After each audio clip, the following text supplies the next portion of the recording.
Halo, Assalamualaikum warahmatullahi wabarakatuh. Jumpa lagi dalam video pembelajaran IPA. Nah, sebelum kita mulai, coba perhatikan. Pernahkah kalian melihat sebuah danau yang membeku seperti ini? Nah, agaknya kejauhan ya. Oke, sekarang pertanyaannya Bapak ganti. Pernahkah kalian melihat es batu yang mencair, terus menguap, dan berubah menjadi gas? Atau kalian pernah melihat pisang yang menjadi hitam? Atau yang satu lagi ini nih, sebuah parade kembang api.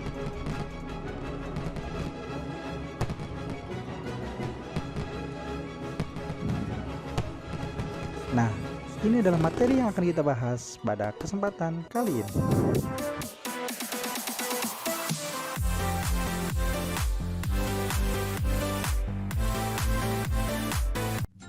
Nah, anak-anak, dari video tadi kita mengetahui bahwa ternyata benda-benda yang ada di sekitar kita mengalami perubahan. Tapi tahukah anak-anak bahwa dalam mengalami perubahan tersebut kita dapat menggolongkannya dalam dua kategori, yaitu perubahan fisika dan perubahan kimia. Nah, kita bahas terlebih dahulu yang perubahan fisika.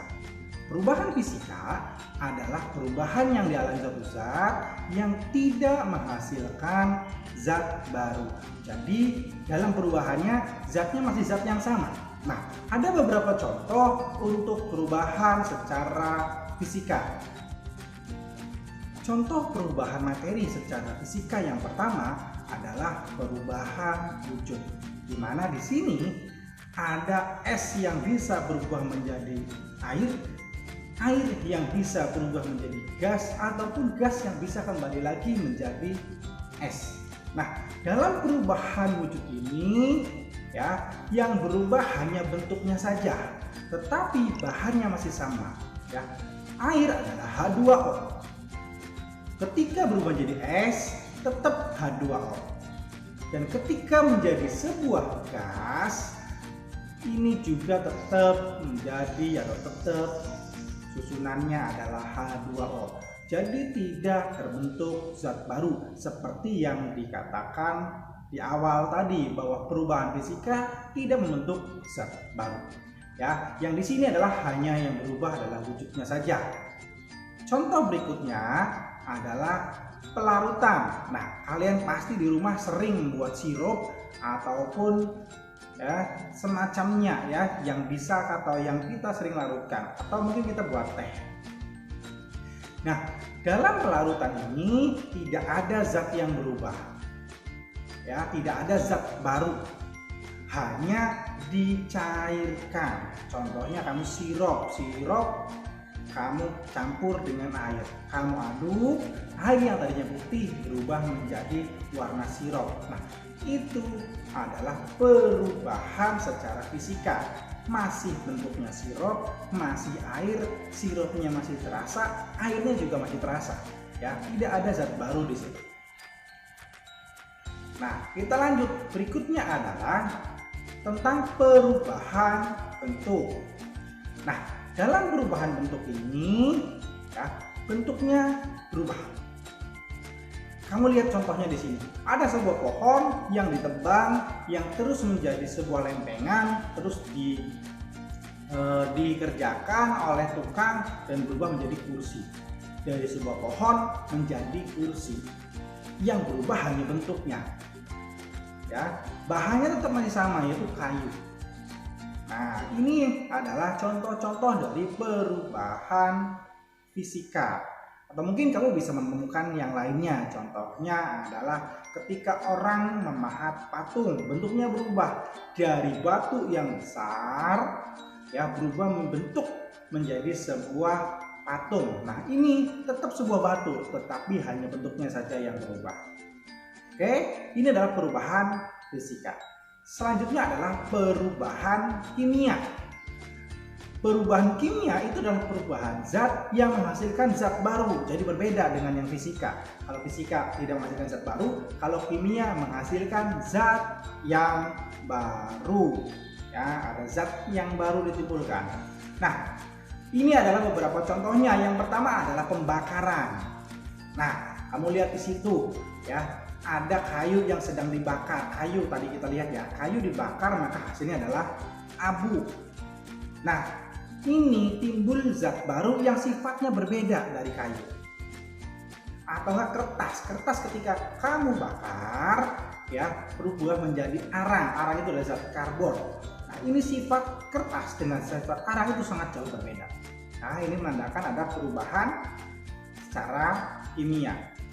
Berikutnya adalah pemasakan. Nah, kita sering nih dalam kehidupan sehari-hari. Pemasakan di sini contohnya adalah yang paling mudah adalah ketika ibu kalian memasak nasi. Nah, nasi ini berubah bentuk, berubah zat yang ada di dalamnya. Ya, bukan hanya berubah bentuknya saja, tapi zat yang ada di dalamnya ada yang berubah. Nah, disinilah maka dikatakan perubahan secara kimia. Nah, contoh yang ketiga adalah fotosintesis yang dilakukan tumbuhan, di mana tumbuhan ternyata bisa merubah gas CO2 yang kita keluarkan dirubah menjadi oksigen. Ini gasnya berbeda dari CO2 menjadi oksigen ya dalam proses fotosintesis dengan bantuan cahaya. Nah, berikutnya yang keempat adalah yang sering kita lihat dalam kehidupan sehari-hari adalah perkaratan. Benda-benda berkarat. Umumnya yang berkarat itu adalah sebuah logam atau yang paling sering adalah besi. Besi itu dapat berkarat. Kenapa bisa berkarat? Karena besi bereaksi dengan udara, khususnya oksigen, dan terkena air, lama-kelamaan dia akan berkarat. Ini adalah perubahan kimia. Ya, karat nanti tidak bisa balik lagi menjadi besi. Nah, bagaimanakah tata cara ya kita bisa melindungi benda-benda kita atau benda logam-logam dari perkaratan? Karena perkaratan itu sangat merugikan. Ya, yang pertama adalah dengan pengecetan. Kamu lihat biasanya pagar-pagar ya, pagar-pagar rumah kalian atau tetangga kalian itu biasanya dicat. Selain untuk berindah, dicat, selain untuk memperindah dan juga untuk melindungi pagar dari karat agar tidak keropos. Terus yang berikutnya adalah pelumasan. Rantai dilumasi selain agar minim gesekan dan juga agar terhindar dari karat. Berikutnya adalah melapisi dengan plastik. Kamu pernah melihat dong gagang ini sapu ya, gagang sapu. Nah, gagang sapu itu biasanya yang ada terbuat dari besi ya, terbesi itu biasanya dilapisi oleh plastik, dilapisi plastik yang rapat sehingga tidak ada udara yang bisa bersentuhan dengan logam tadi, sehingga tidak terjadi reaksi kimia dan tidak terjadi perkaratan. Nah, berikutnya selain lapis plastik, bisa juga logam dilapisi dengan logam. Ya, logam yang mudah berkarat dilapisi dengan logam yang tidak mudah berkarat, tidak mudah bereaksi. Contohnya adalah kalau di mobil biasanya dilapisi oleh krom. Nah, atau benda-benda yang lain atau zat-zat yang lainnya seperti timah ataupun perak, ya, agar logam tidak mudah berkarat. Dan juga selain itu adalah bisa juga melapisi cairan anti karat. Nah, ini juga sering dilakukan di mobil, yaitu pada kolong mobil sering dilapisi cairan anti karat biar mobilnya tidak berkarat. Ya, untuk melindungi, intinya adalah melapisi, melindungi agar tidak terkena dengan udara secara langsung sehingga tidak terjadi reaksi kimia. Nah, selain perkaratan, banyak juga nih yang lain ya, contoh-contoh dari perubahan kimia. Ada pembusukan. Nah, pembusukan ini terjadi biasanya karena mikroorganisme. Mikroorganisme bisa berupa jamur, bisa juga berupa bakteri. Nah, dalam pembusukan ini ya biasanya akan timbul bau dan juga bentuknya jadi hancur ya. Nah, ini pembusukan. Nah, sedikit berbeda dengan fermentasi. Kalau tadi pembusukan itu adalah sama juga dengan mikroorganisme, tapi biasanya tidak diharapkan. Ya, tidak diharapkan untuk membusuk, tetapi ada makanan atau minuman yang sengaja difermentasi atau bahasanya nggak dibusukan sengaja, tetapi menggunakan mikroorganisme yang kita tentukan. Nah, itu namanya adalah fermentasi. Contohnya tempe sering kalian makan. Ya, ada juga Yakult merah, yogurt.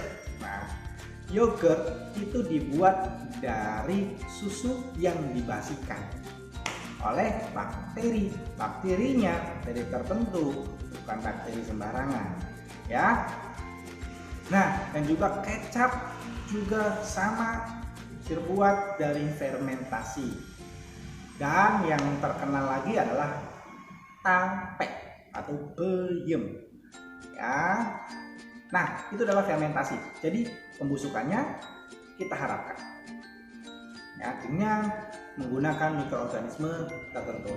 Lanjut, berikutnya adalah reaksi enzimatis. Ini sangat sering kita lakukan ataupun bisa dapat lihat, ya. Nah, yang pertama adalah ketika kamu makan nasi, kunyahlah agak lamaan sedikit, 20 kali deh, 20 atau 30 kali, maka yang kamu rasakan nasi itu akan berubah menjadi manis. Kenapa? Karena terjadi perubahan karena enzim kamu, ya. Jadi di dalam rongga mulut kamu nanti terjadi perubahan karbohidrat menjadi glukosa. Jadi glukosa ini yang akan berubah atau rasanya akan menjadi manis, ya. Nah, perubahan ini karena enzim tialin yang ada di mulut kamu. Nah, atau juga kamu pernah melihat pisang yang lama-kelamaan menjadi hitam. Nah, ini karena reaksi enzimatis dari gas etilen. Gas etilen ini adalah yang membuat buah menjadi matang, tetapi karena kelamaan, ya, terus diproduksi makin busuk. Ya, jadi makin hitam. Ini adalah enzimatis. Oke, nah itu adalah contoh-contoh dari perubahan secara kimia. Namun ada nggak sih ya ciri-ciri dari perubahan kimia agar kita lebih tahu atau lebih menebak ataupun lebih paham tentang perubahan kimia? Ya, ternyata ada. Ya. Ciri perubahan kimia yang pertama adalah terjadi perubahan suhu. Yang sekarang deterjen bubuk ataupun cair bikin tangan panas dan kasar. Kasar. Yang kedua adalah terjadi perubahan warna. Yang ketiga adalah timbulnya gelembung atau gas.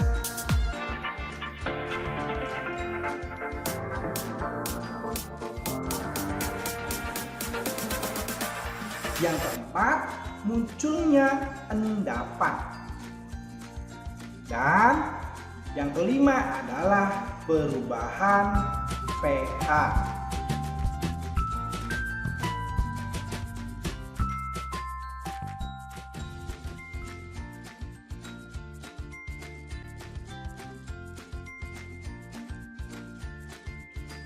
Oke, untuk baik, sekarang kita akan coba untuk membahas contoh soal.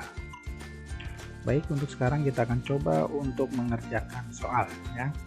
Soal nomor pertama di sini adalah perubahan yang tidak menghasilkan zat baru. Oke, singkat kunci adalah tidak menghasilkan zat baru. Tidak menghasilkan zat baru ini berarti adalah perubahan secara fisika. Oke, mudah bukan ya? Oke, lanjut nomor 2. Perhatikan peristiwa perubahan zat berikut. Nah, kita di sini lebih bagus atau lebih baik kita membaca soalnya dulu. Berdasarkan peristiwa tersebut, perubahan fisika ditunjukkan oleh nomor. Oke, perubahan fisika. Sekarang, daun yang tua menjadi kuning, ini perubahan warna, berarti ini adalah kimia. Air dipanaskan terus menguap, nah ini adalah fisika. Kertas dibakar menjadi abu, ini abu tidak akan kembali lagi menjadi kertas, ini berarti adalah kimia. Beras ditumbuk menjadi tepung, nah ini adalah hanya berubah bentuknya saja, ya. tepung adalah beras yang kecil-kecil yang sudah dihancurkan. Berarti ini adalah fisika. Jadi untuk jawaban nomor 2 adalah 2 dan 4. Jadi ini jawabannya adalah 2 dan 4. Cek. Oke, itu adalah contoh soal 1 dan 2. Kita lanjut contoh soal yang ketiga. Oke, kita masuk contoh yang ketiga. Pandai besi memanfaatkan salah satu sifat fisika berikut untuk membuat berbagai macam produk dan besi.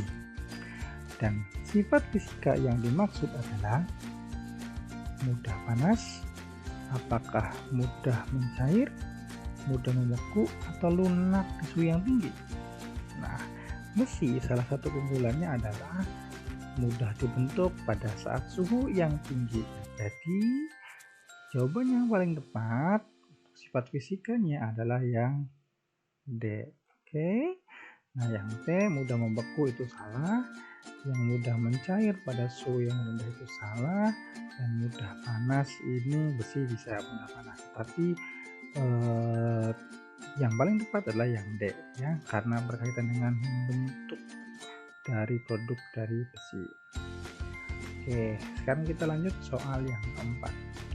Berikut ini adalah ciri-ciri terjadinya reaksi kimia kecualinya menghasilkan endapan. Nah, ini adalah ciri-ciri reaksi kimia benar. Berikutnya adalah terjadi perubahan warna, ya benar juga. Terbentuknya gas, ya benar. Itu adalah terjadi pemuaian. Oke, ini yang salah ya. Jadi jawabannya adalah yang D.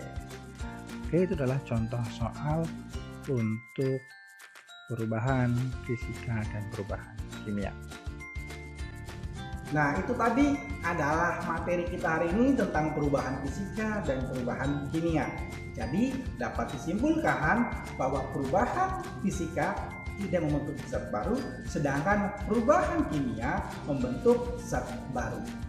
Nah, perubahan kimia dapat ditandai dengan beberapa hal. Di antaranya adalah terjadi perubahan suhu, terjadi perubahan warna, timbulnya gelembung, munculnya endapan, dan juga bisa ditandai dengan perubahan kadar keasaman atau perubahan pH.